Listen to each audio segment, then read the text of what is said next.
Welcome to Take 5, your 5-minute inspirational message from Solid Rock Drogheda. We're nearly at the end of our journey through the Old Testament books. Every day here on Take 5, we've been looking at a different Old Testament book from Genesis all the way through to Malachi and showing how line upon line, precept upon precept, book upon book, they built up an expectation for the coming of Jesus Christ. The greatest build up to Christmas there's ever been was building up to the first Christmas in Bethlehem. And today we're at the prophet Haggai. And Haggai is, he's famous for rebuking the people of Israel because they had returned to Jerusalem after exile and they had built some pretty nice houses for themselves, but the house of the Lord, the temple, was in ruins. And Haggai chapter 1 verse 4, he says, "Is it a time for you yourselves to be living in your panelled houses while this house remains a ruin?"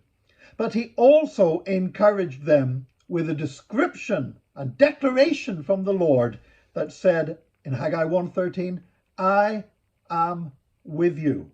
And of course, these were the very same words that Jesus used to encourage and motivate his disciples to commence the work of the Great Commission after his resurrection from the dead. "Lo, I am with you always, even to the end of the age." And of course, the name of Jesus was Emmanuel, God with us.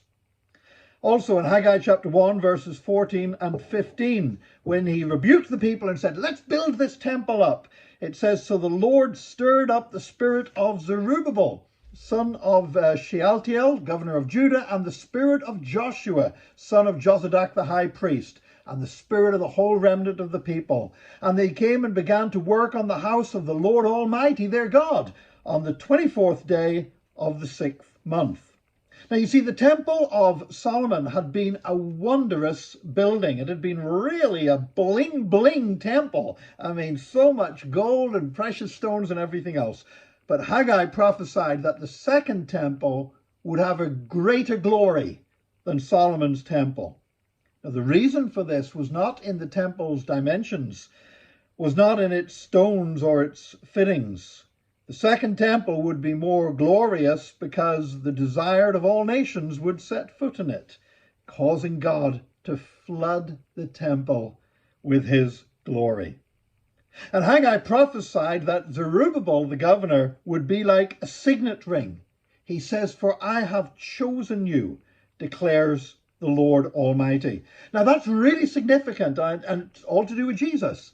But whenever God says to Zerubbabel, the government, that you will be like a signet ring, for I have chosen you, declares the Lord Almighty, we have to turn back to Jeremiah. Because back there was a king, Jehoiakim, son of Jehoiakim, king of Judah. And God said this in Jeremiah 22, verse 24, "As surely as I live, declares the Lord, even if you, Jehoiakim, son of Jehoiakim, king of Judah, were a signet ring on my right hand, I would still pull you off." And you know, there are people who have said, well, how could Jesus be the Messiah if he was descended from that king? God said he would pull the signet ring. The king would be like a signet ring pulled off his finger, no longer part of the promises of God. But the fact is that Zerubbabel, the governor of Jerusalem, God said to him, I've chosen you like a signet ring. I'm putting you back on my finger and putting you in my plans. And the wonderful thing is that Zerubbabel was added, not removed, as a signet ring. God was re-establishing the royal line of David through Zerubbabel. And you know what? The wonderful thing is, in the New Testament, we've got the genealogy, we've got the lines of Jesus. You know that so-and-so begat so-and-so begat so-and-so, that sometimes we find it so hard to read some of those verses. It's hard to see how they apply to our lives.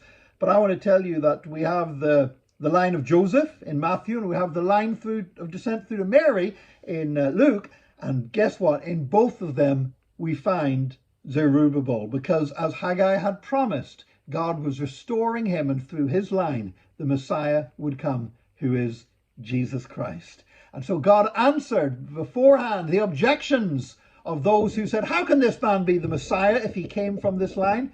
Because Zerubbabel was in that line, and God had Zerubbabel as putting a signet ring on his finger, not taking it off. Be blessed today. Join us again tomorrow for another Take 5, your 5-minute inspirational message from Solid Rock Drogheda.